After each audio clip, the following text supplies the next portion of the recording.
Hello students, तर आपण vector ह्या चॅप्टरची स्टडी करत आहोत आणि व्हेक्टर या चॅप्टरमध्ये आपण व्हेक्टर प्रॉडक्टपर्यंत पोहोचलेलो आहोत। या आधीच्या व्हिडिओमध्ये मी तुम्हाला व्हेक्टर प्रॉडक्टचा बेसिक सांगितलं होतं, त्याचे फॉर्म्युलेज सांगितले होते, त्याचे प्रॉपर्टीज सांगितलं होतं। ओके, आता या व्हिडिओमध्ये आपण त्या व्हेक्टर प्रॉडक्टवर डिपेंड जे काही क्वेश्चन्स आहेत ते क्वेश्चन्स आजपासून बघूया।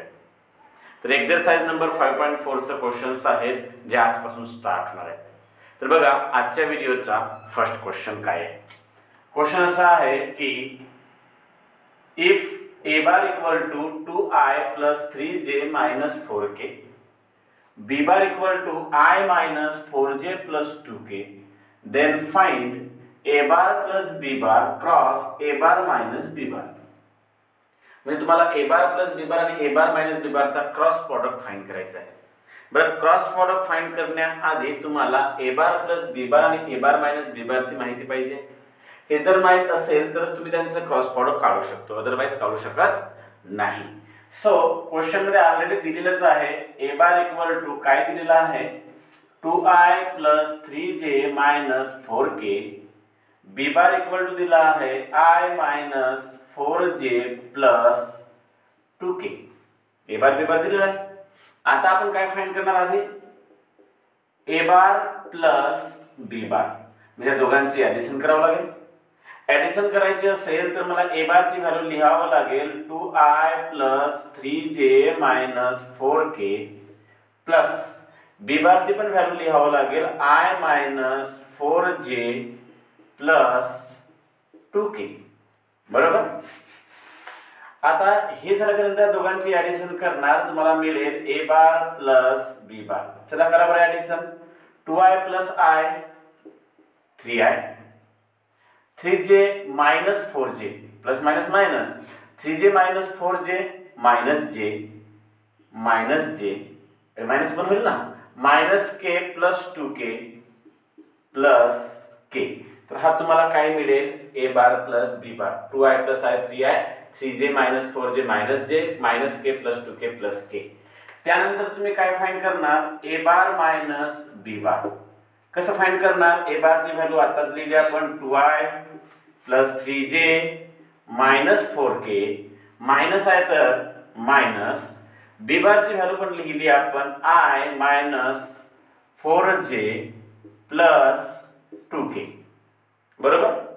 तर इथून तुम्हाला काय मिळेल a बार मायनस b बार मिळणार। कसं मिळणार 2i मायनस i, मायनस ने ब्रॅकेटला मल्टिप्लाय करणार तर मायनस होईल, 2i minus i 3j minus minus plus 4j, 3j plus 4j plus 7j minus k plus minus sorry minus plus minus minus k minus 2k minus 3k। तर आपण a bar plus b बार आणि a bar minus b बार काय केलं, find केलं। So now आता आपल्याला यांचं cross product काढायचं आहे, म्हणजे a bar plus b bar cross a bar minus b बार। आता दोन वेक्टर झाले तयार, एक झाला हा ब्रॅकेट म्हणजे एक वेक्टर, हा दुसरा ब्रॅकेट म्हणजे दुसरा वेक्टर, आणि यांचं क्रॉस प्रॉडक्ट काढायचं जर असेल तर क्रॉस प्रॉडक्ट काढण्यासाठी आपण काय करतो, तर क्रॉस प्रॉडक्ट काढण्यासाठी आपण डिटर्मिनंट बनवतो।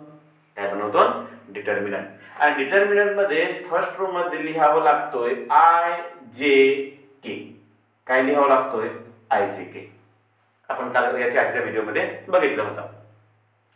a बार प्लस b बार आधी आहे, नंतर a बार मायनस b बार आहे, म्हणून a बार प्लस b बार मधील I चा कोएफिशियंट 3, j चा कोएफिशियंट -1 आणि k चा कोएफिशियंट 1 लिहिलं। a बार मायनस b बार जर असेल तर हा सेकंड आहे, म्हणजे a बार मधील I चा कोएफिशियंट 1, j चा कोएफिशियंट 7 आणि k चा कोएफिशियंट -3 असं लिहितो। आता ह्या डिटरमिनंटला सॉल्व करा। डिटरमिनंटला सॉल्व करायचं जर असेल तर first element as it is I, बरोबर। त्याच्या खालील एलिमेंट आणि साइडचे एलिमेंट सोडून द्यायचं। मग ह्या दोन एलिमेंटचा multiply -1 into -3 then sign minus 7 into 1 7, बरोबर। डिटरमिनंट तुम्हाला सॉल्व करता येतो।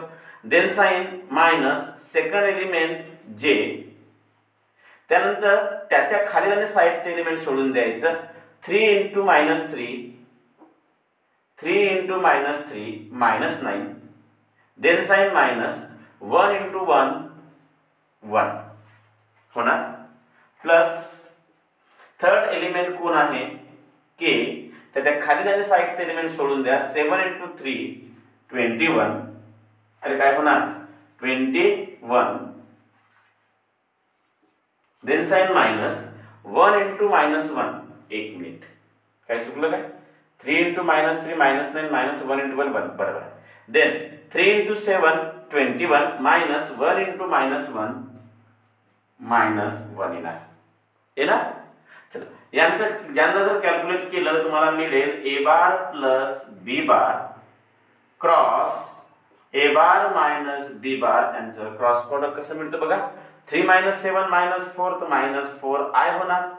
-9 -1 -10 माइनस इंटू माइनस प्लस 10 जे होणार. माइनस माइनस प्लस 21 प्लस 1 22 तर प्लस 22 के होणार. तर अशा टाइपने तुम्हाला काय मिळेल, तुम्हाला मिळेल a bar plus b bar cross a bar minus b बार. अरे समजलं, राहील लक्षात. अशा टाइपने हा क्वेश्चन आहे. चला लिहून घ्या बरं. बरं चला लिहा नेक्स्ट क्वेश्चन काय आहे. नेक्स्ट क्वेश्चन लिहा बरं. बघा काय म्हटलं आहे, find unit vector perpendicular to the vectors j plus 2k and i plus j. हे जे दोन वेक्टर आहेत j प्लस 2k आणि i प्लस j, ह्या दोन वेक्टरला परपेंडिकुलर असणारा युनिट वेक्टर आपल्याला फाइंड करायचा आहे. आता युनिट वेक्टर फाइंड करायचा आहे म्हणजे याचा अर्थ n कॅप फाइंड करायचा आहे. आपण युनिट वेक्टरला n कॅप घेतला होता. बरं n कॅप फाइंड करायचं जर असेल तर n कॅपचा फॉर्म्युला काय होतो, तर n कॅपचा फॉर्म्युला आपण फाइंड केला होता a बार क्रॉस b बार आणि डिवाइड मध्ये mod of a bar mod of b bar sin theta. आठवतो काय केला होता, a बार क्रॉस b बार आणि डिवाइड मध्ये mod of a bar mod of b bar sin theta. But question मध्ये तुम्हाला थीटाची व्हॅल्यू दिली नाहीये, मग sin थीटा कसं फाइंड करता, नाही करता येणार. मग त्या ठिकाणी आपण काय लिहू शकतो ते आपण बघूया. चला लक्ष द्या. लेट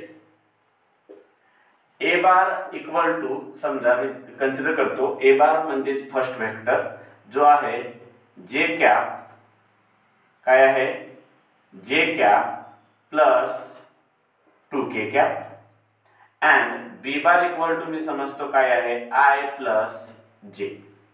इथं समजलं. आपल्याला n कॅप फाइंड करायचा आहे तर n कॅप साठी आपल्याला क्रॉस प्रोडक्टची गरज पडेल, म्हणजे a बार क्रॉस b बार काढावंच लागेल. म्हणून आधी a बार क्रॉस b बार काढून घ्या. a बार क्रॉस b बार जर काढायचं असेल तर डिटर्मिनंट फर्स्ट रो मध्ये i j k आणि सेकंड रो मध्ये काय येणार a बारचं कोएफिशिएंट. आता इथे i आहेच नाही, i नाही आहे म्हणजे i चा कोएफिशिएंट 0 असेल, j चं कोएफिशिएंट 1 आणि k चं कोएफिशिएंट 2. असंच b बार मध्ये i चं कोएफिशिएंट 1, j चं कोएफिशिएंट 1 पण k चं k आहेच नाही म्हणजे याचा अर्थ k चं कोएफिशिएंट किती घ्यावं लागेल, 0 घ्यावं लागेल.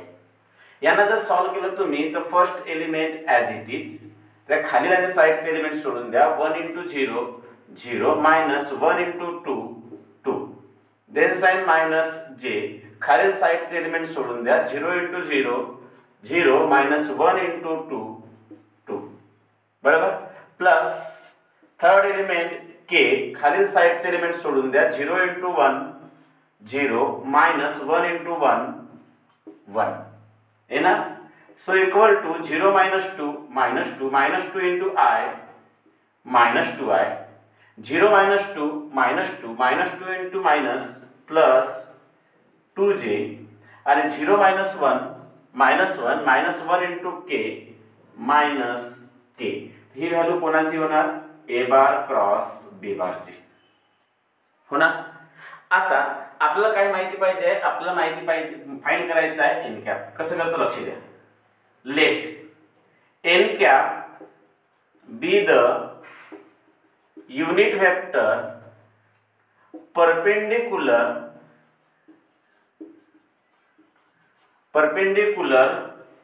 to a bar and b bar. कारण की त्याला आपण a बार घेतलं आणि ह्या वेक्टरला आपण काय घेतलं, b बार घेतलं. आता असं जर असेल तर देअरफॉर n कॅपचा फॉर्म्युला तुम्हाला माहिती पाहिजे किंवा माहिती असेलच A bar cross B bar divide मध्ये mod of A bar mod of B bar sine theta असं होतं.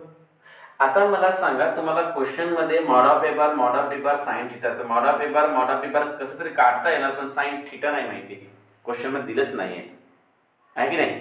पण क्वेश्चन मध्ये एक गोष्ट म्हटलेला आहे की परपेंडिक्युलर आहे म्हटलं, मी सॉरी युनिट वेक्टर त्या दोघांना परपेंडिक्युलर आहे म्हटलं आहे, पण theta is the angle between A bar and B bar, जो दिलंच नाहीये. आता याला करायचं कसं, तर याला लक्षात ठेवा, मी असंही करू शकतो की बट मला सांगा mod of A bar cross B bar काय होतो, तर mod of A bar cross B bar होतो mod of A bar mod of B bar sine theta होतो काय. ए बार क्रॉस बी बारचा मॅग्निट्यूड होतो mod of A bar mod of B bar sine theta, म्हणजेच therefore N cap equal to A bar cross B bar divide मध्ये mod of A bar mod of B bar sine थिटाच्या ठिकाणी मी लिहू शकतो mod of A bar cross B bar, लिहू शकतो mod of A bar cross B bar. Clear. या मध्ये ए बार क्रॉस बी बार तर ऑलरेडी आपण फाइंड केलेला आहे, तुम्हाला काय फाइंड करायचं आहे याचं मॉड, म्हणून याला द्या इक्वेशन नंबर 1. आणि मी आता काय फाइंड करणार मॉड फाइंड करणार, काय फाइंड करणार मॉड. लक्ष द्या मॉड कसं फाइंड करतोय. Mod of A bar cross B bar जर काढायचं असेल तर मॉड काढण्याची टेक्निक आहे की under root of A bar cross B bar मधील आय कॅपचा कोएफिशिएंटचा स्क्वेअर म्हणजेच -2 चा स्क्वेअर प्लस जे च्या कोएफिशिएंटचा स्क्वेअर म्हणजेच 2 चा स्क्वेअर प्लस के च्या कोएफिशिएंटचा स्क्वेअर म्हणजे -1 चा स्क्वेअर आहे ना. So they are equal to under root of -2 चा स्क्वेअर 4 प्लस 2 चा स्क्वेअर 4 प्लस -1 चा स्क्वेअर काय होणार 1 अरे हो ना. तर mod of A bar cross B bar equal to under root of 4 + 4 + 1 mean 4 + 4 8 + 1 9 means under root of 9 आणि अंडर रूट ऑफ 9 म्हणजेच काय होणार 3. तर तुम्हाला mod of A bar cross B bar मिळालं. From equation in equation number 1 N cap equal to लिहितो म्हटलो तर ए बार क्रॉस बी बार त्याची व्हॅल्यू काय आहे, त्याची व्हॅल्यू आहे -2i + 2j - k बरोबर. आणि डिवाइड मध्ये mod of A bar cross B bar जर काढायचं म्हटलं तर ए बार क्रॉस बी बार ची व्हॅल्यू ऑलरेडी आलेली आहे किती 3. So therefore N cap equal to 3 तिघांनाही सेपरेट करा तर -2 डिवाइडेड बाय 3i प्लस 2 divided by 3j -1 divided by 3k. हा अशा टाइपने तुम्हाला काय मिळेल युनिट वेक्टर मिळेल. काय मिळणार unit vector. So unit vector n cap equal to -2/3i + 2/3j -1/3k. तर अशा टाइपने तुम्हाला क्वेश्चनला सॉल्व करायचं होतं. चला लिहून घ्या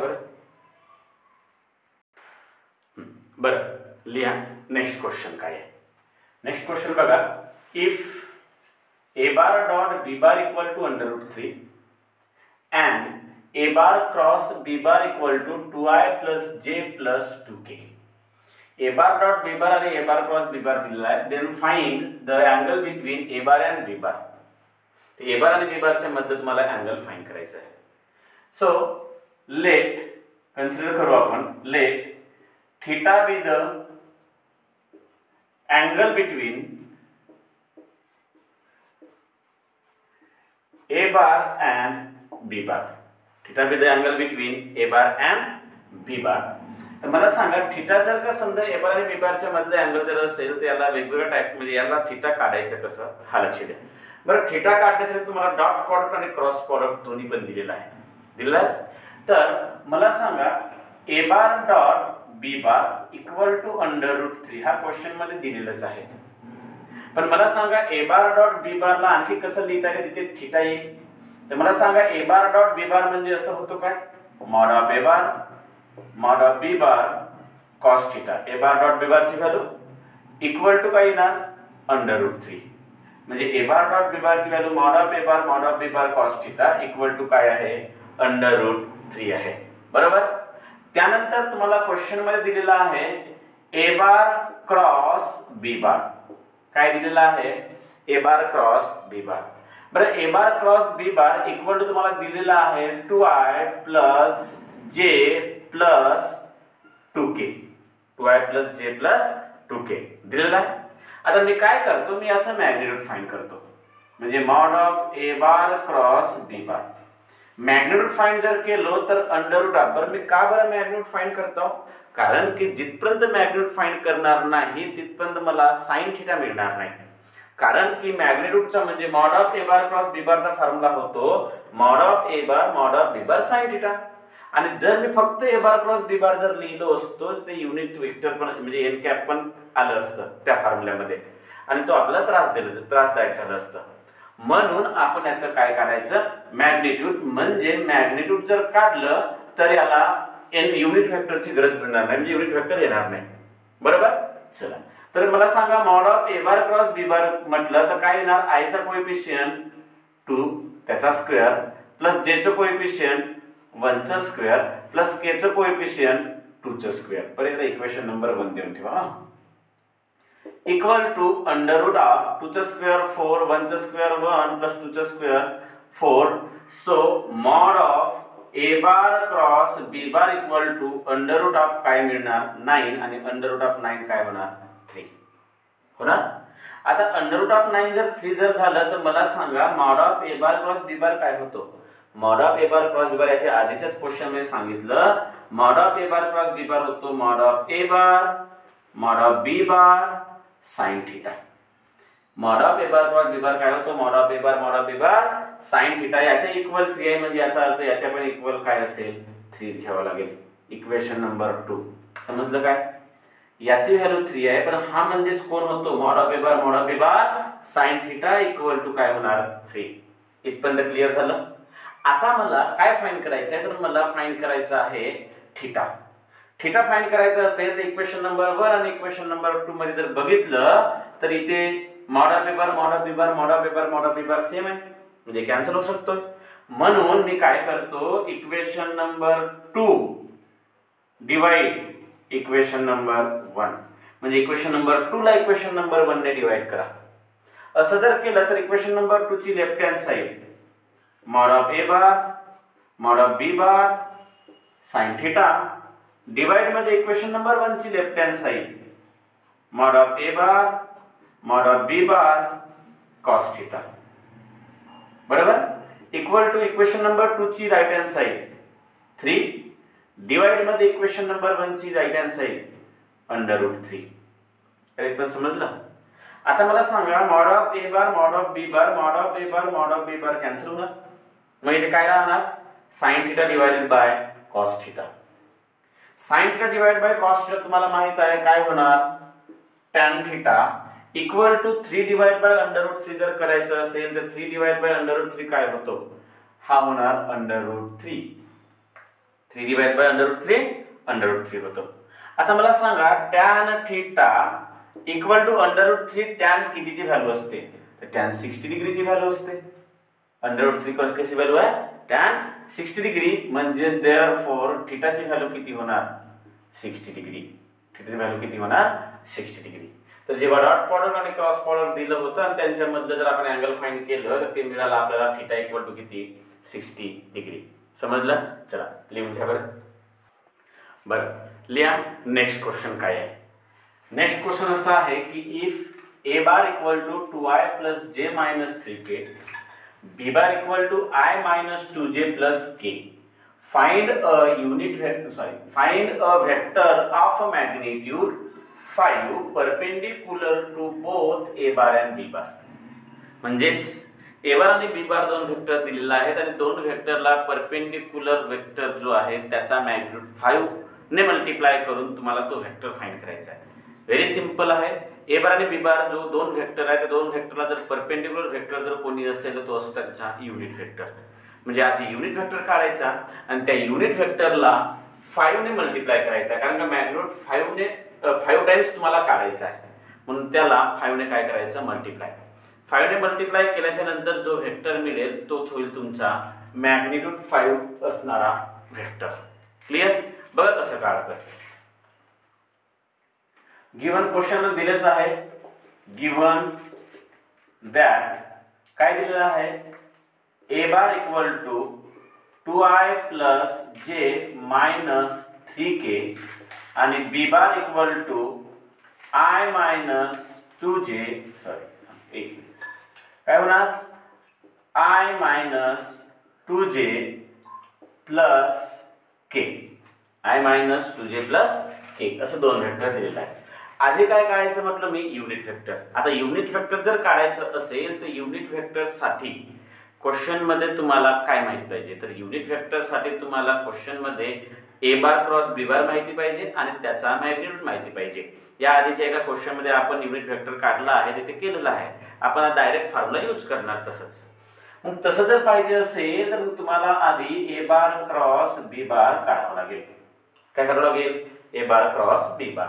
ए बार क्रॉस बी बार जर काढायचं असेल तर determinant of I J K I चा कोएफिशियंट 2 1 -3 बी बार मध्ये 1 -2 1 आहे ना.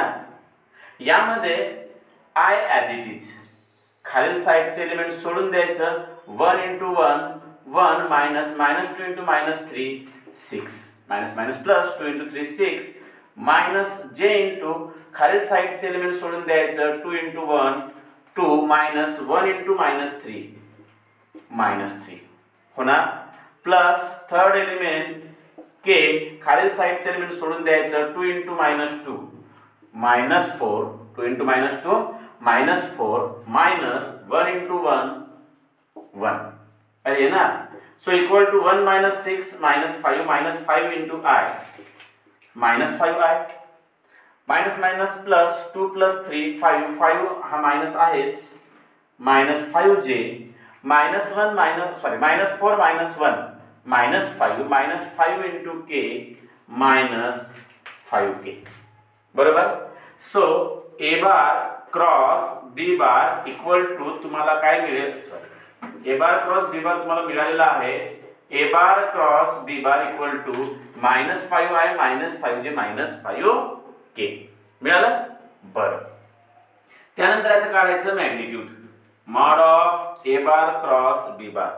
बरं मॅग्निट्यूड कसं काढणार अंडर रूट ऑफ आय चं कोएफिशियंट -5 चा स्क्वेअर जे चं कोएफिशियंट -5 चा स्क्वेअर प्लस के चं कोएफिशियंट -5 चा स्क्वेअर काय समजला. So equal to under root of -5 चा स्क्वेअर 25 प्लस -5 चा स्क्वेअर 25 प्लस -5 चा स्क्वेअर 25 होणार. सो इक्वल टू मी याला असं लिहू शकतो काय 25 प्लस 25 प्लस 25 75. आता जर मला सांगा 25 प्लस 25 प्लस 25 3 टाइम्स जर येत असणार तर मी याला 3 × 25 लिहू शकतो. हे 75 होणार ना. 25 प्लस 25 प्लस 25 75. त्या 75 ला मी कसं लिहिलं 3 × 25 लिहिलं. काय लिहिलं 3 × 25 म्हणजेच mod of A bar cross B bar equal to तुम्हाला मिळेल 25 चा स्क्वेअर रूट 5 आणि 3 चा स्क्वेअर रूट निघत नाही म्हणून अंडर रूट 3. तर तुम्हाला मिळालं काय मिळालं की mod of A bar cross B bar मिळालं किती 5 अंडर रूट 3 मिळालं. आता काय करायचं की तुम्हाला आधी युनिट वेक्टर काढावं लागेल. आधी काय काढायचं युनिट वेक्टर. म्हणून let n cap B the unit vector perpendicular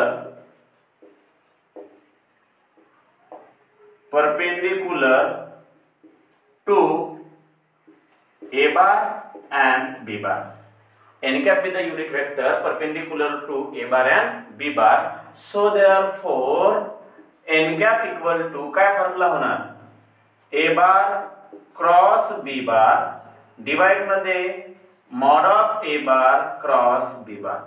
एक गोष्ट लक्षात ठेवा की या आधीच्या एका क्वेश्चन मध्ये आपल्याला राहिलं होतं ते नाही लिहिलं ते तिथे पण करेक्शन करून घ्या. एन कॅप जर काढला आपण युनिट वेक्टर जेव्हा काढतो तेव्हा त्याच्या समोर प्लस मायनस लिहायचं. काय लिहायचं प्लस मायनस. का बरं कारण क्वेश्चन मध्ये असं म्हटलं नाही आहे की युनिट वेक्टर कसा आहे वर आहे की खाली आहे. म्हणून वर जर असेल तर प्लस, खाली असतो तर काय असणार मायनस, म्हणून मी सरळ सरळ काय लिहून घेतलं प्लस मायनस लिहिलं. सो इक्वल टू त्या पण क्वेश्चन मध्ये करून घ्यायचं प्लस मायनस ए बार क्रॉस बी बार ची व्हॅल्यू काय आहे, तर ए बार क्रॉस बी बार ची व्हॅल्यू आहे -5i -5j -5k.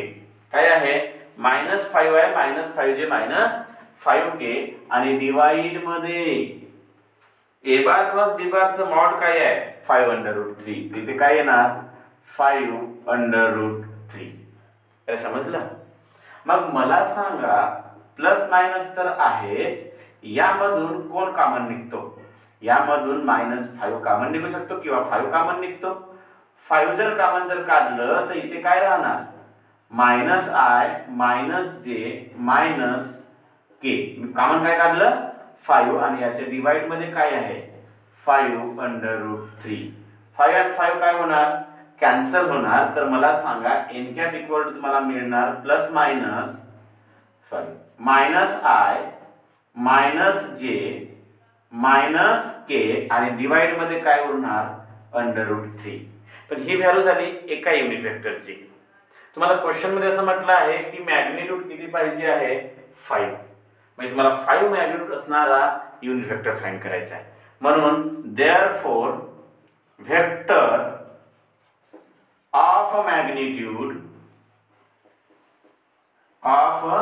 magnitude is 5. A vector of magnitude is 5.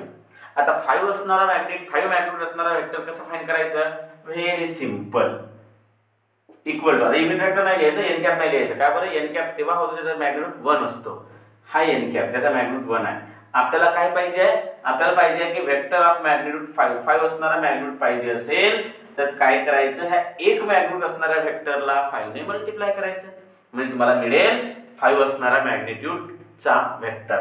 तर कसं हे मिळणार प्लस मायनस 5 ने मल्टिप्लाय जर केलं तर 5 डिवाइडेड बाय √3 मिळेल आणि ब्रॅकेट मध्ये काय राहणार -i -j -k. तर हा झाला तुमचं वेक्टर मॅग्निट्यूड असणारा मॅग्निट्यूड 5 असणारा वेक्टर. किती मॅग्निट्यूड 5 असणारा vector plus minus 5 divide by √3 -i -j -k.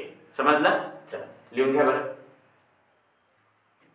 बरं लिहा रे. नेक्स्ट क्वेश्चन काय आहे, find all vectors of magnitude 10√3 that are perpendicular to the plane of I plus 2j plus k and minus I plus 3j plus 4k. तुम्हाला question मध्ये जो आता याच्या आधी क्वेश्चन जर केलं होतं त्यासारखंच आहे, सेम टू सेम. हा तुम्हाला होमवर्कच करायचा आहे. कसं करायचं मी सांगतो, लक्ष द्या. याला कन्सिडर करायचं ए बार, याला कन्सिडर करायचं बी बार. त्यानंतर ए बार क्रॉस बी बार काढायचं, त्यानंतर mod of A bar cross B bar काढायचं, त्यानंतर एन कॅप काढणार. एन कॅप काढल्याच्या नंतर मग तुम्हाला 10√3 ह्या मॅग्निट्यूडचा वेक्टर काढायचा आहे. जसं याच्या आधी 5 दिलं होतं, आता 10√3 दिलं आहे, त्याचं काय करायचं त्या मॅग्निट्यूडचं वेक्टर काढायचं. त्या मॅग्निट्यूडचं वेक्टर जर काढणार तर √3 आणि हा याच्या डिवाइड मध्ये √3 येणार. √3 कॅन्सल होणार, तुम्हाला आन्सर मिळेल plus minus 10i - j k. काय मिळेल +10i - j k. क्लियर? करता येईल? ट्राय करा, नक्की करता येईल. बरं लिहा रे. नेक्स्ट क्वेश्चन काय आहे, if A bar equal to 3i - j + 2k, b bar equal to 2i + j - k, c bar equal to i - 2j + 2k, then find A bar cross B bar bracket मध्ये cross C bar and A bar cross bracket मध्ये B bar cross C बार. ह्या दोन्हींना find केल्याच्या नंतर आपल्याला proof करायचं आहे की दोन्ही टर्म इक्वल नाही आहे, डिफरंट आहेत. दोन्ही गोष्टी त्याचा आन्सर आणि याचा आन्सर सेम यायला नको असं आपल्याला प्रूफ करायचं आहे. चला चेक करूया. सो तुम्हाला क्वेश्चन मध्ये दिलेलंच आहे, काय दिलेलं आहे, A bar equal to 3i - j + 2k, B bar equal to 2i + j - k and c bar equal to i - 2j plus 2k. ह्या गोष्टी दिलेल्या आहेत. सर्वात आधी काय फाइंड करणार, A bar cross B bar cross C bar. आता तिन्ही टर्म एकाच वेळी सॉल्व्ह करता येत नाही, म्हणून आधी ब्रॅकेट फाइंड करायचं. काय फाइंड करायचं? ब्रॅकेट. म्हणजेच देअरफॉर ए बार क्रॉस बी बार फाइंड करायचं. ए बार क्रॉस बी बार जर फाइंड करायचं असेल तर डिटर्मिनंट ऑफ इथे काय येणार? आय जे के. काय येणार? आय जे के. त्यानंतर ए बार आधी असल्या कारणामुळे ए बारचा कोएफिशियंट मिळतं, आय चा कोएफिशियंट 3 -1 2 आणि या मधामध्ये बी बार असल्या कारणामुळे 2 1 -1 येणार. सो इक्वल टू डायरेक्ट करता लक्ष द्या. चला नाही एक स्टेप लिहूनच घेतो. First term I as it is, खालील साइडचे एलिमेंट सोडून द्या. -1 * -1 1, then side -1 * 2 2, then sign minus J, खालील साइडचे एलिमेंट सोडून द्या. 3 * -1 -3, -2 * 2 4 प्लस के, खालील साइडचे एलिमेंट सोडून द्या. 3 * 1 3, -2 * -1 -2. So A bar cross B bar equal to तुम्हाला काय मिळेल? 1 - 2 -1 आय म्हणजे मायनस आय, -3 -4 -7 प्लस 7 जे, प्लस 3 + 2 5, 5 * के 5 के. ही कोणाची व्हॅल्यू होणार रे? A bar cross B bar. But तुम्हाला क्वेश्चन मध्ये A bar cross B bar cross C bar काढा म्हटलेला आहे, म्हणून देअरफॉर ए बार क्रॉस बी बार आणि क्रॉस सी बार काढायचा आहे. A bar cross B bar cross C bar. So determinant of cross product कसं फाइंड करतात? Determinant of I J K. बरोबर. आता या मधामध्ये पहिला वेक्टर म्हणजे ब्रॅकेट.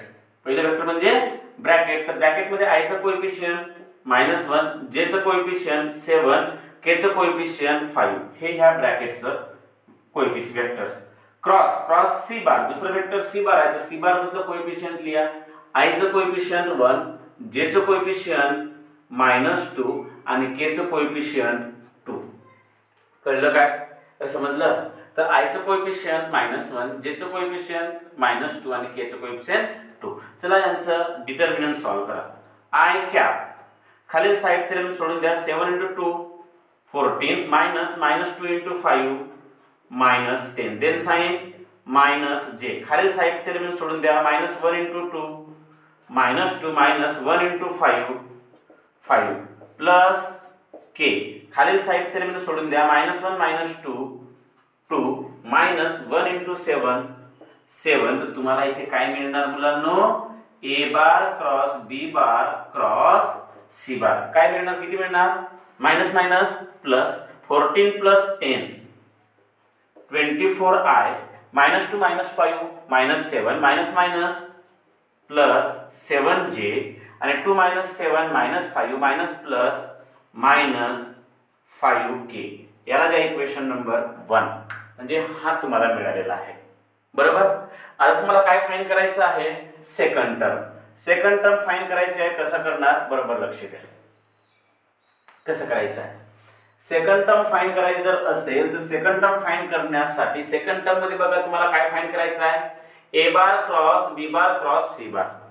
ए बार तुम्हाला माहिती आहे, आधी बी बार क्रॉस सी बार काढावं लागेल. म्हणून आधी काय काढायचं? बी बार क्रॉस सी बार. बी बार क्रॉस सी बार. बी बार क्रॉस सी बार काढण्यासाठी डिटर्मिनंट. बरोबर. डिटर्मिनंट मध्ये काय लिहिणार? आय जे के. इथे तुम्हाला हे पाठच झालं असेल. आय जे के. आता आधी कोण आहे? B bar. बी बारचं कोएफिशियंट 2 1 -1 2 1 -1. नंतर सी बार. सी बारचं कोएफिशियंट 1 - 2 2 1 - 2 2. बरोबर आहे. याला सॉल्व करा तर इक्वल टू, बरोबर लक्ष द्या मी या साइडला काय बाजूला सॉल्व करताय. फर्स्ट एलिमेंट आय, खालील साइडचे एलिमेंट सोडून द्या. 1 * 2 2, then sign minus 1 * 2 2 -2 * -1 2, minus plus 2 * 1 2, then sign minus J, खालील साइडचे एलिमेंट सोडून द्या. 2 * 2 4 -1 * -1 येणार नाही इथे. बरं, काय हरकत नाही. इथे लिहित आहे मायनस. समजेल ना, मायनस जे इंटू खालील साईडचे एलिमेंट सोडून द्या, 2 into 2 4 minus 1 into minus 1 minus 1 plus, अरे समजेल काय की खाली लिहू, खालीच लिहितोय, लक्ष द्या खाली लिहितोय, आय काय आलं होतं 2 into 2 into 1 2 minus minus 2 into minus 1 2 minus J खालील साईडचे एलिमेंट सोडून द्या, 2 into 2 4 1 into minus 1 minus 1 plus K into K मध्ये काय येणार, खालील साईडचे एलिमेंट सोडून द्या, 2 into minus 2 minus 4 minus 1 into 1 1 1 into 1 1, अरे समझत है, very good. So B bar cross C bar equal to 2 minus 2 0 आए, माइनस माइनस प्लस 4 प्लस 1 5 तो minus 5j minus 4 minus 1 minus 5 minus plus minus 5k। तर अशा टाइपने तुम्हाला काय मिळेल, बी बार क्रॉस सी बार मिळेल, काय मिळेल, बी बार क्रॉस सी बार। आता मला सांगा बी बार क्रॉस सी बार मिळालं, पण तुम्हाला काय फाइंड करायचं आहे, A bar cross B bar cross C bar. तर सॉरी इथे लिहावं लागेल तुम्हाला, काय फाइंड करायचं आहे, तो therefore A bar cross B bar cross C bar, काय फाइंड करायचं आहे, A bar cross B bar cross C bar. कसं फाइंड करणार, डिटर्मिनंट ऑफ, इथे काय येणार, आय जे के, काय येणार, आय जे के, बरोबर। आधी कोण आहे, ए बार, म्हणून कोणाचे कोएफिशिएंट घेणार, ए बार काय आहे 3 मायनस 1 2, तर इथे काय येणार 3 मायनस 1 2 येणार। आणि दुसरं कोण आहे, बी बार क्रॉस सी बार, बी बार क्रॉस सी बारचं काय कोएफिशिएंट आलेलं आहे 0 मायनस 5 मायनस 5 0 मायनस 5 मायनस 5, काय आलाय 0 मायनस 5 मायनस 5। चला याला सॉल्व करा बरं। First element I as it is, खालील साइडचे एलिमेंट सोडून द्या, मायनस 1 इंटू मायनस 5 5 होणार, minus 1 into minus 5 5, then sign minus minus 5 into 2 minus 10, अरे बरोबर। त्यानंतर मायनस जे इंटू खालील साइडचे एलिमेंट सोडून द्या, 3 इंटू मायनस 5 मायनस 15 सॉरी इथे येणार नाही, मायनस जे इंटू काय येणार, खालील साइडचे एलिमेंट सोडून द्या, 3 into minus 5 minus 15 minus 0 into 2 0, बरोबर, plus plus K K into in bracket खालील साइडचे एलिमेंट सोडून द्या, 3 into minus 5 3 into minus 5 minus 15 minus 0 into minus 1 0 0 into minus 1 काय येणार 0, बरोबर। सो इक्वल टू म्हणजे कोणाची व्हॅल्यू आहे रे, A bar cross B bar cross C bar ची व्हॅल्यू, अरे समजत आहे।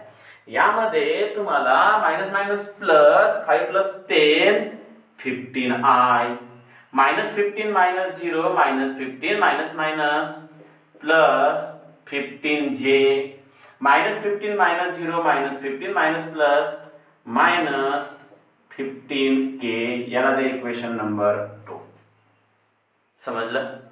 असं दिल्याच्या नंतर from equation number 1 and equation number 2, equation number 1 आणि इक्वेशन नंबर 2 मध्ये बघा बरं, दोन्ही सेम आहेत काय, A bar cross B bar cross C bar आणि A bar cross B bar cross C bar same आहेत काय, नाही आहेत। म्हणजे याचा अर्थ असा, therefore A bar cross B bar cross C bar, A bar cross B bar cross C bar is not equal to, इक्वलच नाही तर is not equal to A bar cross B bar cross C bar, A bar cross B bar cross C bar not equal to A bar cross B bar cross C bar. आणि हेच तुम्हाला काय करायचं होतं, proof करायचं होतं। So therefore hence proof, काय मिळणार, हेन्स प्रूफ, समजलं, क्लिअर झालं। चला लिहून घ्या बरं, बरं चला लिहा रे। नेक्स्ट क्वेश्चन काय आहे, नेक्स्ट क्वेश्चन आहे if a bar equal to I minus 2j plus 3k, b bar equal to 4I minus 3j plus k, c bar equal to I minus j plus 2k. Verify that a bar cross b bar plus c bar equal to a bar cross b bar plus a bar cross c bar. आता हा question जो आहे हा question याच्या आधी केलेल्या question सारखंच करायचा आहे म्हणून हा तुम्हाला होमवर्क राहणार. आता करायचं कसं तर सर्वात आधी ए बार बी बार सी बार तुम्हाला दिलेलंच आहे. हे दिलं असल्या कारणामुळे आधी बी बार प्लस सी बार काढायचं. बी बार प्लस सी बार काढले की ए बारचा त्या बी बार प्लस सी बार सोबत काय घ्यायचं क्रॉस प्रॉडक्ट. क्रॉस प्रॉडक्ट घेतल्याच्या नंतर जो काही तुम्हाला क्रॉस प्रॉडक्ट मिळेल त्याला लिहायचं इक्वेशन नंबर 1. काय लिहायचं इक्वेशन नंबर 1. त्यानंतर ए बार क्रॉस बी बार काढायचं. त्यानंतर ए बार क्रॉस सी बार काढायचं आणि ए बार क्रॉस बी बार आणि ए बार क्रॉस सी बार जे मिळेल त्या दोघांची काय करायची ऍडिशन केल्याच्या नंतर जो तुम्हाला आन्सर येणार त्याला द्यायचं इक्वेशन नंबर 2. इक्वेशन नंबर 1 आणि इक्वेशन नंबर 2 दोघांची पण आन्सर काय येणार सेम येणार. मग खाली दाखवायचं फ्रॉम इक्वेशन नंबर 1 आणि इक्वेशन नंबर 2 दोन्ही व्हॅल्यू सेम आले म्हणून याला काय दाखवायचं इक्वल. क्लियर. हा अशा टाइपने तुम्हाला हा क्वेश्चन काय करायचा आहे पूर्ण करायचा आहे. करता येईल. Very good. करणार मला तुमच्यावर तेवढा विश्वासच आहे. चला असो तर आजच्या व्हिडिओमध्ये आपण इथपर्यंतच थांबूया. यानंतरचे जे काही क्वेश्चन्स आहेत ते आपण नेक्स्ट व्हिडिओमध्ये घेऊ. तिथपर्यंत टेक केअर अँड बाय. चांगलं पडलंय.